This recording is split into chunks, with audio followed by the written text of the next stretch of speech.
기도하겠습니다. 참 좋으신 아버지 하나님, 오늘 추수감사 주일 우리 온 성도들이 온 마음을 다하여 하나님께 예배로 올려드립니다. 하나님, 이 예배 가운데 홀로 영광 받아 주시옵소서. 특별히 이제 말씀을 듣습니다. 말씀의 제목처럼 감사 지수를 높일 수 있는 우리 모든 성도들 다 될 수 있도록 하나님 함께하여 주시옵소서. 예수님 이름으로 기도하옵나이다. 아멘. 할렐루야. 우리 옆에 분들과 한번 인사합시다. 사랑합니다. 감사합니다. 한번 인사했으면 좋겠어요. 네. 우리 교회에 이 사랑과 감사가 충만할 수 있기를 주의 이름으로 간절히 소망합니다. 오늘은 우리가 1년 동안 지켜주시고 함께해 주신 그 하나님의 은혜를 기억하며 특별히 구별하여 드리는 추수감사 예배입니다. 참 기쁘고 참 행복하고 즐거운 날이지요. 여러분, 오늘 예배당에 올라오실 때, 아니 요즘 여러분들의 삶은 어떻습니까? 위드 코로나 시대가 되었다고 매스컴에서는 연일 떠들어대고 있습니다. 2년이 다 되어가는 시간 동안 코로나19로 인해서 너무나 당연했던 우리의 평범한 일상들이 송두리째 무너지고 말았습니다.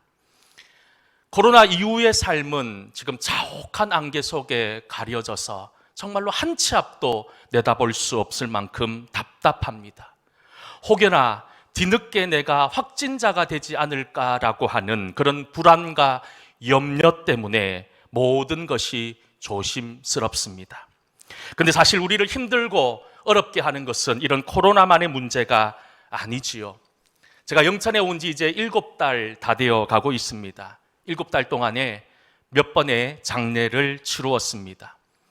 이 7달 동안에 많은 성도들이 아팠습니다. 힘든 수술과 투병의 시간들을 보내는 분도 계셨습니다. 또 앞으로 큰 수술을 앞두고 있는 성도도 계십니다. 신방을 해보면 각 가정마다 많은 기도의 제목들을 저에게 부탁하십니다. 그런 마음이 듭니다. 기도의 제목이 많다는 것은 그만큼 우리의 삶이 치열하다라고 하는 그런 증거가 아니겠습니까? 그리고 무엇보다도 우리 동성교회가 하나님이 원하시는 건강한 교회로 나아가기 위해서 넘어야 되는 많은 장애물들이 있었습니다. 하지만 저는 분명히 확신합니다. 우리 속에 어떤 시련과 어떤 역경과 어떤 고난이 찾아온다 하더라도 우리와 함께 하시는 하나님께서 우리를 지켜주시고 인도하신다라고 하는 이 진리를 저는 영원히 붙들기를 소망합니다. 오늘 우리가 드리는 이 추수감사 예배를 통해서 올 2021년 우리를 지켜주시고 우리를 인도해 주신 그 하나님을 바라보면서 혹여나 잃어버린 그 하나님을 향한 감사의 마음들이 있다면 그 감사를 새롭게 회복하고 다시 주님 앞에 감사의 모습으로 결단하는 귀한 역사가 있기를 다시 한 번 더 축원합니다. 오늘 저는 구약의 말씀 한 곳과 신약의 말씀 한 곳, 두 곳의 말씀을 읽었습니다. 먼저 구약의 말씀인 하박국서의 배경이 여러분 혹시 아십니까? 지난주 종교개혁주의를 보내면서 요시야 왕의 종교개혁에 대해서 여러분들에게 말씀을 드렸지요. 그렇게 종교개혁을 주도했던 요시야 왕이 애굽과의 전쟁에서 39살의 젊은 나이에 전사하고 맙니다. 유다 왕국은 급격히 나라가 기울어가기 시작합니다. 나라가 멸망하기 전까지 요시야 왕이 죽은 이후에 4명의 왕이 등장합니다. 하지만 이 4명의 왕 모두 비참한 최후를 맞이할 만큼 이 유대 땅은 위기와 어려움 상황 가운데 있었습니다.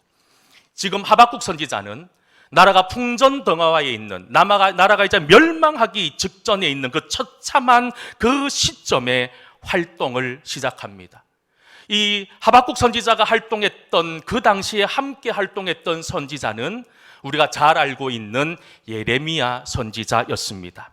예레미야 선지자 역시 나라와 민족을 위해 울부짖으며 기도했습니다. 하지만 하나님께서는 도저히 응답하지 않으셨습니다. 왜냐하면 하나님께서는 이미 뜻을 정하셨습니다. 이스라엘 백성을 멸망시키겠다라고 하는 그 뜻을 정해놓고 계셨기 때문인 거지요. 하지만 하박국 선지자 이런 상황에서도 하나님을 향해 포기하지 않고 매달려 간절히 기도합니다. 하지만 여러분, 이런 간절한 하박국의 기도가 있었음에도 불구하고 오늘 말씀을 보면 유대 땅에 어떤 일들이 벌어지고 있습니까? 사실 유대 땅에는 나무들이 자라기 힘든 그렇게 광야입니다. 그런데 무화과 나무, 포도나무, 감람나무 열매는 그렇게 척박한 유대 땅에서도 잘 자라는 대표적인 나무들이었어요. 그런데 오늘 함께 읽은 말씀의 본문에 보면 무화과 나무, 포도나무, 감람나무에 열매가 없었다라고 말씀합니다. 여러분, 이 열매가 없었다는 이야기는 백성들이 당하고 있는 고통이 얼마나 아팠는지를 짐작할 수 있습니다. 그런데 문제는요, 단순히 열매만 없었던 것이 아니라 계속되어지는 말씀을 보면 그 당시 경제를 이끌어 나가는 가장 중요한 가축들인 양과 소가 외양간에 없었다는 겁니다. 모든 것이 부족한 상황이었습니다. 아니 여러분, 이것은요, 부족한 상황이라고 하기보다는 정말로 망한 상태였다는 거예요. 아무 희망도 없는 망한 상태 그 자체였다는 거예요. 그런데 이런 상황 가운데 하박국 선지자가 우리가 잘 알고 있는 하박국 3장 17절 18절 말씀에 뭐라고 고백하고 있습니까? 우리 함께 17절 18절 말씀을 함께 읽어보도록 하겠습니다. 비록 무화과 나무가 무성하지 못하며 감람나무에 소출이 없으며 밭에 먹을 것이 없으며 우리의 양이 없으며 외양간에 소가 없을지라도 나는 여호와로 말미암아 즐거워하며 나의 구원의 하나님으로 말미암아 기뻐하리로다. 아멘. 망해버린 상황입니다. 아무런 희망도 없는 상황임에도 불구하고 하박국 선지자가 18절에 뭐라고 얘기합니까? 나는 여호와로 말미암아 즐거워하며 나의 구원의 하나님으로 말미암아 기뻐한다라는 고백을 올려드리고 있습니다. 지금 이 하박국 선지자의 고백이야말로 믿음의 사람의 삶이 어떠해야 되는지를 그대로 보여주고 있는 고백입니다. 그리고 하박국 선지자가 드리고 있는 이 감사의 기도는 나의 모든 존재의 근원이 하나님에게 연결되어져 있으면 결코 망하지 않겠다라고 하는 분명한 믿음의 소망을 가지고 기도하고 있었다는 겁니다. 그렇습니다. 지금 하박국 선지자는 자신의 눈앞에 놓여있는 이런 아픈 여러 가지 현실들을 바라보며 비참하다고 생각하는 것이 아니라 그 어려운 상황 가운데서도 우리를 지켜주시고 나와 함께 하시는 하나님 그 자체를 바라보면서 감사의 찬송을 올려드리고 있다는 겁니다. 비록 나라가 이방 민족의 말발굽 아래에 짓밟히고 가뭄과 기아와 같은 이 대자난이 닥쳐온다 하더라도 머지않아 우리를 구원하시고 우리와 함께 해주신다고 약속하신 그 하나님에게 소망을 두고 있었기 때문에 이런 믿음의 기도가 나온 것이 아닐까요? 저는 간절히 소망합니다. 오늘 함께 추수감사 예배를 드리는 여러분 모두가 이런 하박국 선지자와 같은 귀한 믿음을 소유할 수 있기를 간절히 축원합니다. 우리의 삶 가운데 사실 기쁨이 사라지고 만족이 사라져 버렸습니다. 세상에서 의지할 모든 소망이 끊어져 버리지 않습니까? 근데 여러분, 다시 한번 잘 생각해 보십시다. 우리가 오직 하나님 한 분만 바라볼 수 있다면, 변함이 없고 영원하신 그 하나님 한 분만을 만족하고 기뻐할 수 있다면 우리는 이 세상 가운데 정말로 행복하고 소망 가운데 살 수 있는 것이 아닐까요? 오늘 추수감사 주일입니다. 사실 이 추수감사절은 신앙의 자유를 찾아 아메리카 대륙을 향해 모든 삶의 그 철을 옮겼던 청교도로부터 시작이 됩니다. 그들은 이 순례의 길을 정말로 어렵고 힘든 상황 가운데 보내었습니다. 지금 우리가 코로나 시대를 보내고 있지만 우리가 당하고 있는 이 코로나 시대의 아픔과는 도저히 비교할 수 없을 만큼 그들은 긴박했고 그들은 절실했습니다. 그들은 어떤 기록을 보면 청교도들이 미국 신대륙에 도착을 해서 농사를 지어서 풍성한 어떤 결과물을 가지고 하나님께 추수감사 예배를 드린 것이 아니었음을 알 수 있습니다. 그들이 원하고 있었던 어떤 목적과 목표를 이루고 난 이후에 감사의 예배를 드린 것이 아니라 그들은 영국을 떠나서 그 힘든 여정을 가는 그 순간부터, 그 출발의 순간부터 감사가 넘쳐났다라는 것을 그들이 기록한 항해 일지에 그대로 기록이 되어져 있었습니다. 여러분, 대서양을 항단해야 됐습니다. 180톤밖에 되지 않은 작은 배였습니다. 속도도 시속 3km가 나올까 말까 하는 그 작은 배를 가지고 대서양을 횡단하는 그 자체는 목숨을 담보로 한 도전이었습니다.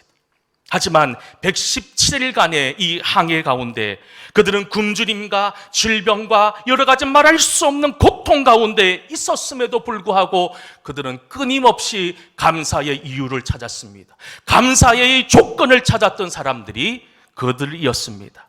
그들은 무엇보다도 3개월 동안 그 죽음의 항해를 통해서 어떤 한 사람도 다시 영국으로 돌아가자는 말하는 사람이 한 명도 없었다는 그 사실에 대해서 모두 다 감사하고 있다는 겁니다. 바다 위에서 죽는 한이 있더라도 우리의 믿음을 지키기 위해서 그들은 결단했고 그들은 어떤 어려움 가운데 있더라도 흔들리지 않았다는 것을 우리는 기록을 통해서 알 수 있습니다. 우리는 지금 코로나 시대를 보내면서 어떻게 보면 풍랑 한가운데 서 있습니다. 너무너무 힘듭니다. 개인의 삶뿐만 아니라 우리의 가정과 교회와 이 나라 역시 풍랑 위에 서 있습니다.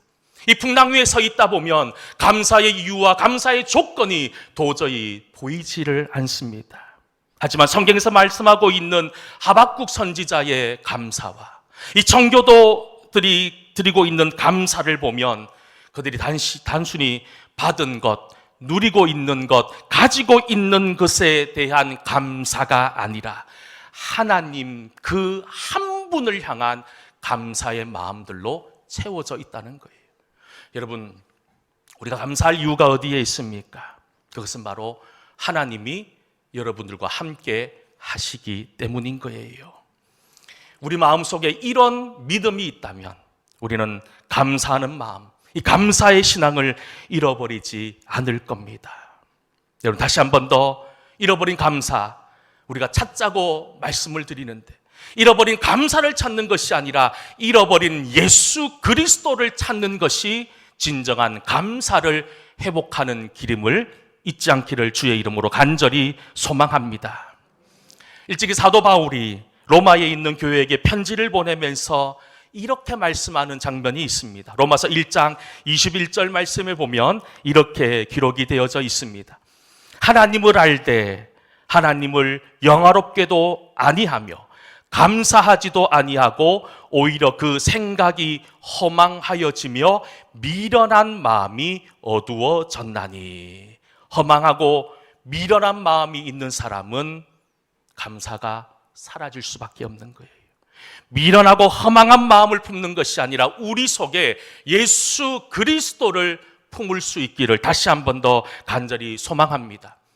추수감사절을 맞이하기 2주 전에 저는 여러분들에게 지금은 감사할 때입니다 라고 하는 제목의 말씀을 여러분들에게 드렸습니다. 감사의 반대가 뭐라고 말씀드렸습니까? 당연함이라 라고 말씀드렸던 기억이 있습니다. 여러분, 그렇습니다. 우리가 2주 동안 여러분들은 내가 감사할 이유와 조건들을 한번 찬찬히 돌아보셨습니까? 어떻습니까? 잃었던 감사들을 새롭게 발견들을 하셨습니까? 혹시나 2주 동안 혹이나 기억하지 못하고 생각하지 못했다면 오늘 이 설교 말씀을 듣는 이 시간 여러분 다시 한 번 더 잃어버렸던 감사를 기억할 수 있기를 소망합니다. 여러분, 우리가 이 자리에 앉아있는 그 자체가 얼마나 감사해야 될 이유입니까? 저는 다시 한 번 더 소망합니다. 우리 모든 동성교회 성도들에게 이 감사의 제목이 정말로 풍성히 넘쳐날 수 있기를 말입니다. 그래서 정말로 당연함을 넘어서 특별함의 은총을 누리는 그런 복된 성도 될 수 있기를 소망합니다. 오늘 신약의 말씀으로 빌립보서 4장 4절부터 7절까지의 말씀을 함께 읽었습니다. 우리가 잘 아는 말씀이지. 우리 같이 다시 한번 빌립보서 4장 말씀을 함께 읽어보도록 하겠습니다. 주 안에서 항상 기뻐하라.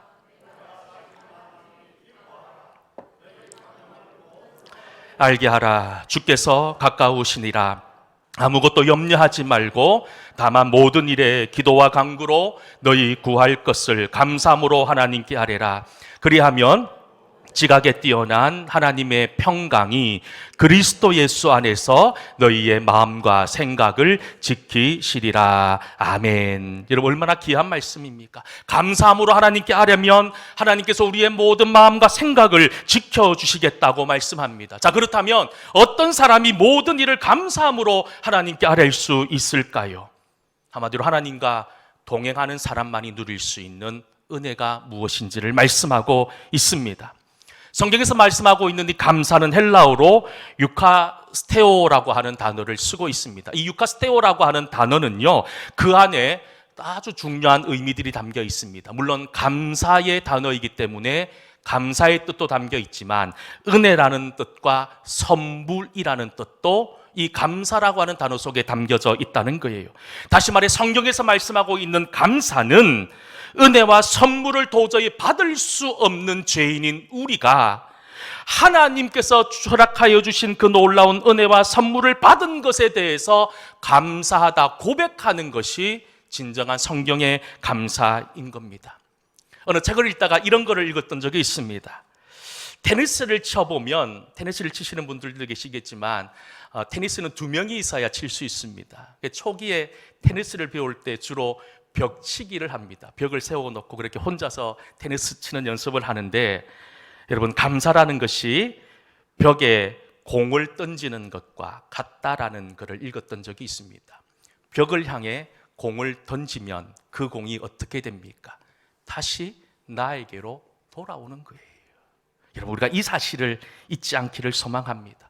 내가 하나님께 감사하면 감사할수록 그 은혜가 누구에게 돌아올까요? 바로 나에게 돌아온다는 거예요. 나에게 돌아온다는 거예요. 여러분, 아주 단순하지만 우리가 이 사실을 놓치고 살 때가 얼마나 많이 있습니까? 우리가 믿음 생활하는 데 있어서, 신앙 생활하는 데 있어서 중요한 두 가지 지수가 있습니다. 첫 번째가 믿음 지수이고 두 번째가 감사의 지수입니다. 믿음의 지수가 무엇일까요? 정말 내가 하나님께 예배드리고 하나님께 기도하고 말씀 읽고 하는 이런 것들이 어떻게 보면 믿음의 지수인데, 그거 못지않게 중요한 지수가 하나 있습니다. 그것은 바로 감사 지수라는 거예요. 그런데 재미난 것은요, 온전한 믿음의 사람은 믿음의 지수와 감사의 지수가 함께 간다는 거예요. 이게요, 감사 지수가 없는 사람이 믿음의 지수가 높을 수가 없다는 겁니다. 감사하면 감사할수록 믿음의 지수는 높아질 수밖에 없고, 믿음의 깊이가 깊어지면 깊어질수록 감사의 지수는 자연적으로 높아질 수밖에 없다는 이야기겠지요. 참 안타까운 것은요, 많은 성도들이 여러분 감사할 제목이 넘쳐남에도 감사하기보다는 원망할 때가 참 많다는 거예요. 그런데 반대로 신방에 보고 성도들을 만나보면 어떻게 이런 상황 속에서도 감사할 수 있을까? 그런 마음이 드는데도 감사의 고백을 드리는 분들을 보면서 목사인 저가 부끄러워지고 창피해질 때가 있습니다. 그렇습니다. 우리가 눈을 씻고 찾아보아도 감사의 이유가 없을 수도 있습니다. 너무 답답하니, 너무 힘드니 그렇다는 거예요. 그렇지만 하나님이 나와 함께 하시기에 우리의 감사의 지수를 높여야 되지 않겠습니까? 오래전부터 신앙생활하는 데서 중요한 5가지 덕목이 있었습니다. 주일 성수, 성경 읽기, 전도하기, 기도하기, 온전한 11조 드리기. 이 5가지가 아주 오랫동안 전통적으로 성도라면 지켜야 되는 5가지 중요한 덕목이었습니다. 그런데 이 5가지 덕목에 감사하라는 덕목은 없습니다. 왜 그런 줄 아십니까? 한번 생각해 보십시다. 감사 없는 주일 성수, 감사 없는 성경 읽기, 전도하기, 기도하기, 감사 없는 온전한 11조가 가당키나 하단 말입니까? 우리 속에 먼저 감사가 있어야 되는 거예요. 감사가 있어야지 우리가 드리는 주일과 성경 읽기와 전도하기와 기도하기와 온전한 11조가 완성되어지는 거예요. 그저 형식적으로 바리새인처럼 포장하는 인생이 되지 않기를 소망합니다. 우리 속에 정말로 감사가 충만한, 그래서 쿡 찔러도 언제나 감사가 튀어나올 수 있는 그런 은혜가 우리 속에 충만할 수 있기를 주의 이름으로 간절히 축원합니다. 기도하겠습니다. 은혜로우신 아버지 하나님, 오늘 추수감사 예배 우리의 지나온 모든 시간들을 돌아보며 다시 한 번 더 하나님의 은혜를 기억합니다. 하나님, 다시 한 번 더 잃어버린 기억, 감사의 소망들을 찾게 하시고 주님을 찾아 나갈 수 있는 믿음이 있게 하여 주시옵소서. 예수님 이름으로 기도하옵나이다. 아멘. 우리